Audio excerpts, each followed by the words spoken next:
Хотите переехать в Испанию, но не знаете, с чего начать? Сегодня мы с вами поговорим про основной тип резиденции, который на 2026 год получить в Испании легче всего, и он является наиболее популярным и востребованным. Я Екатерина Жерносекова, эксперт по иммиграции и релокации в Испанию. Испания остается одним из самых популярных направлений для удаленных сотрудников в 2026 году, и получить одобрение все еще реально, но система стала гораздо внимательнее к деталям. И сегодня мы с вами поговорим, как получить этот тип резиденции, на что обращать внимание и к чему готовиться по налогам. Для того, чтобы получить данный тип резиденции, у вас должна быть удаленная работа. Это значит, что вы должны работать либо в найме, но если вы работаете в найме, только ряд стран допускает такую возможность. Украина, Россия, Штаты, их не такой большой список. В остальных случаях вы должны работать по сервисному контракту и предоставлять услуги для компании.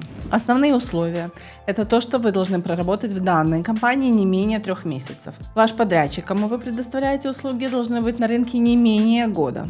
У вас должен быть диплом о высшем образовании, который коррелирует с теми услугами, которые вы предоставляете. И если у вас нет диплома о высшем образовании, нужно доказать стаж минимум 3 года. И просто письмо от работодателя не подходит. Вам нужно показать документы из официальных госорганов, что вы действительно проработали в данном направлении более 3 лет. Порог входа по Digital Nomad каждый год повышается, и в 2026 году данные суммы уже тоже повышены. На первого заявителя нужно показать 2849 евро, на второго 916 и на каждого следующего 305 евро. Если вы основной заявитель, с вами идет жена и 1 ребенок, значит мы все эти суммы меняем. Если вы заявитель, жена и 2 детей, то на каждого из ребенка 305, 305 и так далее. И нужно понимать, что показывая эти суммы, вы обязаны платить налоги с данной суммы, которую вы показываете. И это основная ошибка по Digital Nomad. Очень многие обращаются за тем, чтобы нарисовать документы для подачи на резиденцию Digital Nomad. Я этим категорически не занимаюсь, и сейчас объясню почему. Часто даже не предупреждают людей о том, что они обязаны здесь открыть свое автономное, это как частный предприниматель, и платить налоги. И предлагается просто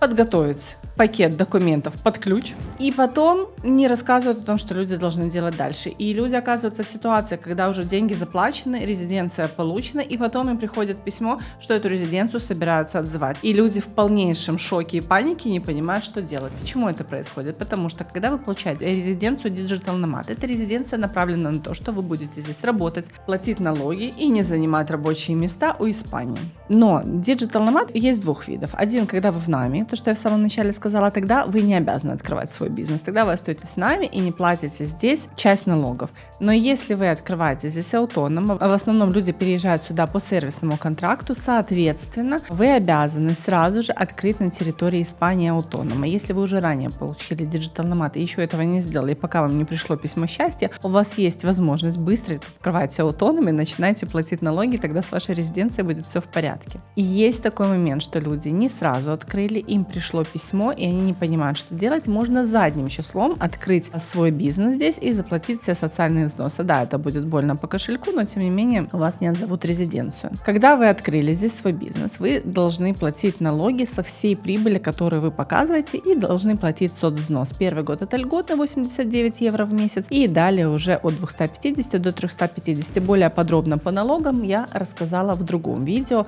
можете посмотреть на моем канале. Многие считают, что можно переехать и использовать закон Бекхэма, но многие не понимают, что к чему. Часто на своих консультациях клиентам я это рассказываю, в основном наши клиенты переезжают, не используя данный закон, потому что часто это даже не выгодно. Кому выгоден Бекхэм? Во-первых, кто его может получить? Не каждый цифровой кочевник может получить льготную систему налогообложения, каковой и является Бекхэм. Это положено только для тех кочевников, которые в найме работают и подавали, соответственно, на кочевника по найму. Не со всех стран вы можете оформить кочевника в найме. Соответственно, многие оформляют себя по сервисному контракту. И если вы оформили как кочевника себя по сервисному контракту, закон Бекхэма вы использовать не можете. Но если вы можете, и вы оформили здесь как цифровой кочевник в найме, то вам тоже нужно посчитать, насколько вам это выгодно. Потому что у вас не будет никаких льгот, никаких расходов, никаких отчислений, то есть строго с прибыли, которую вы зарабатываете, вы должны будете платить. Поэтому приходите на консультации, мы с вами разберем, насколько это действительно актуально и интересно. Я для вас подготовила специальный гайд, где перечислила все условия, все документы, которые нужно для того, чтобы податься на визу цифрового кочевника. Переходите ко мне в WhatsApp, либо на сайт, в Instagram, пишите сообщение, и я вам вышлю обязательно этот гайд. Он вам будет очень полезен, так как это будет подробная инструкция по сбору документов. И напоминаю,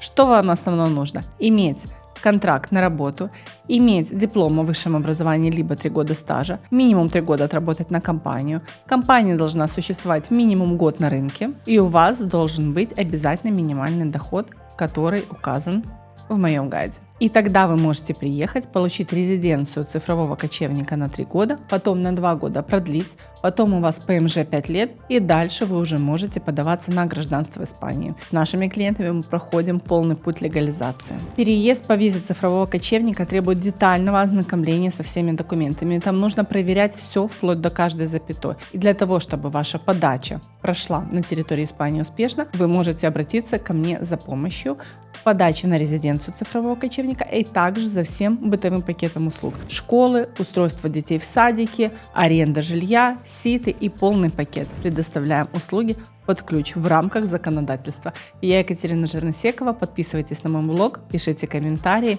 и ставьте лайки.